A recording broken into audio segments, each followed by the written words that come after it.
ఏజ్కి తగ్గట్టు ఇప్పుడు టూత్ పేస్ట్లు వచ్చినాయి మ్యామ్. మీ టూత్ పేస్ట్లో ఉప్పు ఉందా, అది ఉందా, ఇది ఉందా, అవి పక్కన పెడితే ఎంత ఏదైనా కూడా పేస్ట్ ఎంత ఇంపార్టెంటో పద్ధతి కూడా అంతే ఇంపార్టెంట్. ఏ పద్ధతిలో తోముతున్నాం, ఎలాంటి మెథడ్ యూస్ చేస్తున్నాం అనేది వెరీ వెరీ ఇంపార్టెంట్. చిన్నపిల్లలు కిడ్స్ టూత్ పేస్ట్ ఉంటుంది, ఫ్లోరైడ్ టూత్ పేస్ట్లు ఉంటాయి. డెఫినెట్లీ అది వాడడం, దాంట్లో కొన్ని స్వీట్నర్స్ అవన్నీ ఉండడం వల్ల వాళ్ళు కొంచెం ఇంట్రెస్టెడ్గా పళ్ళు తోముతారు. డెఫినెట్లీ చిన్నపిల్లలకి.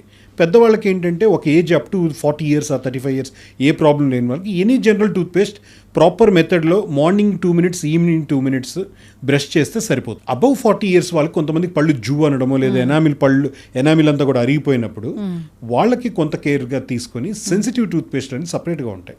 ఆ సెన్సిటివ్ టూత్ పేస్ట్లు వాటిని డాక్టర్, మీ డెంటిస్ట్ రెఫర్ చేస్తారు.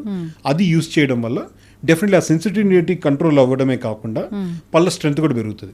అంటే సెన్సిటివిటీ అనేది చాలా మంది కొంతమంది లైట్ తీసుకుంటారు. ఆ సెన్సిటివ్ జూ జూ జూ అంటూ పోతూ పోతూ పోతూ అది పెయిన్గా కన్వర్ట్ అవుతుంది.